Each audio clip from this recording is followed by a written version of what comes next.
नमस्कार। आगामी मे 16 देखि 18 सम्म काठमाडौँमा एउटा ठूलो अन्तर्राष्ट्रिय कार्यक्रम हुँदैछ, सगरमाथा संवाद। हो, यसको मुख्य विषय पनि निकै महत्त्वपूर्ण छ, जलवायु परिवर्तन, हिमाल र मानवताको भविष्य। विषय त गहन छ। हिम नदी बचाउने, हरित ऊर्जा अनि जलवायु न्याय जस्ता कुराहरू छन् एजेन्डामा। तर अब हामीले हेरेका केही सामग्रीहरूले चाहिँ यो संवादको तयारी र यसले अघि सारेको दृष्टिकोणमा अलिक गम्भीर प्रश्नहरू उठाएका छन् क्या। ए हो र, कस्ता प्रश्नहरू?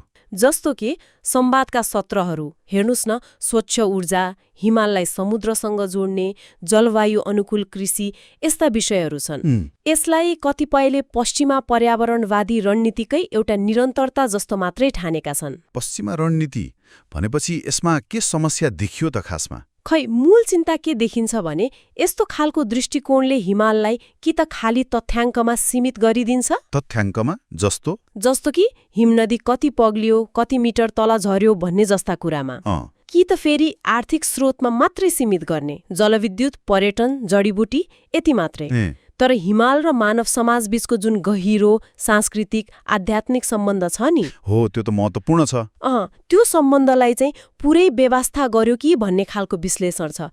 हिमाल भनेको केवल ढुङ्गा, माटो, हिउँ वा आर्थिक स्रोत मात्र त होइन नि। होइन, बिल्कुल होइन। यो त सिङ्गो सभ्यताको धरोहर हो। भनेपछि संवादले त्यो सभ्यता र सम्बन्धको गहिराईलाई खासै छोएन, बरु समस्याको प्राविधिक पक्ष वा आर्थिक लाभमा बढी केन्द्रित भयो। हो, त्यस्तै देखिन्छ। अनि अर्को कुरा, समाधान पनि बाहिरबाट आयात गर्ने, विज्ञहरूले दिएको प्राविधिक समाधानमा मात्र भर गर्ने प्रवृत्ति देखियो भन्ने टिप्पणी छ। अनि यस्तो मोडल पहिले पनि खासै सफल नभएको सङ्केत पनि गरिएको छ। भनेपछि आफ्नै परिवेश, आफ्नो ज्ञान प्रणाली ओझेलमा पर्यो। ठ्याक्कै, विश्लेषणहरूले त्यही औल्याउँछन्। सम्मेलनको खाकामा मानव प्रकृति अन्तर्सम्बन्ध, हिमाली सभ्यता, यहाँको मौलिक मूल्यले ठाउँ पाएन कि भन्ने प्रश्न छ। वनस्पतिदेखि लिएर सभ्यता, व्यापार, अध्यात्मसम्मका कुराहरू ती चाहिँ कता कता ओझेलमा परे जस्तो। यहाँनिर अर्को एउटा निकै गम्भीर विषय पनि जोडिएर आउँछ होइन र? त्यो हो नेतृत्वको विरोधाभास। त्यो त झनै पेचिलो छ। एकातिर राज्य सरकार प्राकृतिक र सांस्कृतिक सम्पदा बचाउनुपर्छ भनेर भाषण गर्छ, हो। अर्कोतिर त्यही राज्य डोजर चलाएर विकास गर्ने, अन्धाधुन्द बाको खन्ने, जङ्गल फाड्ने कामलाई चाहिँ रोक्दैन, बरु प्रोत्साहन गरे जस्तो देखिन्छ। एकदम। यसलाई त स्रोतहरूमा पाखण्ड नै भनिएको छ। हो नि, जस्तो लिम्बू समुदायको आस्थाको केन्द्र मुक्कुमुलुङमा केबल कार बनाउने योजनाको कुरा छ नि। हो, त्यो राम्रो उदाहरण हो। एकातिर सम्पदाको कुरा गर्ने, अर्कोतिर त्यही सम्पदा मास्ने योजना बनाउने, यो कस्तो खालको विकास हो? हो त, विकासको स्पष्ट भिजनै नभए जस्तो। अनि यस्तो गतिविधिले त धरोहरहरू मासिँदैछन्, स्थानीय पहिचानमा चोट पुगिरहेको छ। जब नीति र व्यवहारमा तालमेल हुँदैन, त्यो पाखण्ड नै हो। यो विश्वव्यापीकरण र आधुनिकताको प्रभावले हामीले आफ्नो मौलिक बाटो नै बिर्स्यौं कि क्या हो भन्ने चिन्ता पनि देखिन्छ नि। हो, त्यो पनि एउटा महत्त्वपूर्ण पक्ष हो। सगरमाथा संवाद आफैमा त्यो बाको पहिल्याउने एउटा अवसर हुन सक्थ्यो। तर अहिलेको खाका हेर्दा त्यो आवश्यकतालाई समेट्न सकेन कि? त्यस्तै देखिन्छ। बाहिरी कुरा नक्कल गर्ने तर आफ्नो मौलिकता के हो भनेर नखोज्ने प्रवृत्ति हावी भयो कि भन्ने छ। तर केही वैकल्पिक प्रयास पनि भएका छन् भन्ने सङ्केत छ है? छ। केही वर्षदेखि ऋग्वैदिक हिमालय अन्तर्राष्ट्रिय सम्मेलनहरू भएछन्।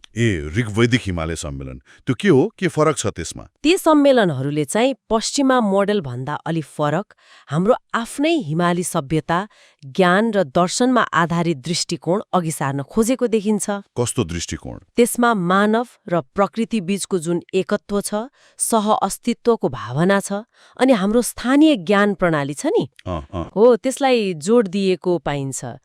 समस्याको समाधान बाहिर खोज्नुभन्दा आफ्नै परिवेश, आफ्नै क्षमताबाट खोज्न सकिन्छ भन्ने आत्मविश्वास जगाउने प्रयास गरे जस्तो। त्यो त निकै सकारात्मक कुरा हो नि। त्यसो भए अब यो सगरमाथा संवादलाई साँच्चै अर्थपूर्ण र प्रभावकारी बनाउन के गर्नु पर्ला त? खाली विगतकै वातावरणीय भाष्य दोहोऱ्याएर मात्र त भएन। भएन। मुख्य कुरा, नेपाली नेतृत्वले हिमाली संस्कृतिको मर्म बुझ्नु पर्यो। त्यो मर्म भनेको प्रकृतिसँगको हाम्रो गहिरो सम्बन्ध, सबै कुरा एक आपसमा जोडिएको छ भन्ने भावना, जसलाई एकत्व भनिन्छ, अनि आध्यात्मिकता। यसलाई नेतृत्वले साँच्चै आत्मसात गर्न सक्नु पर्यो।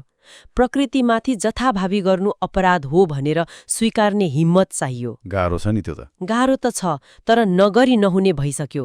स्रोतमा त यसलाई बोधिचित्त विकास गर्नु भनेको छ।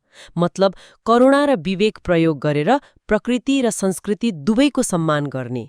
यस्तो दृष्टिकोण विश्व सामु राख्न सके मात्र संवादको अर्थ रहन्छ। नत्र त उही पुरानै प्राविधिक र आदर्शवादी समाधानको कुरा हुने भयो। अनि हिमाल विदेशी एजेन्डा र दाताहरूको प्रयोगशाला मात्रै बन्ने खतरा रह्यो। हो, त्यो खतरा छ।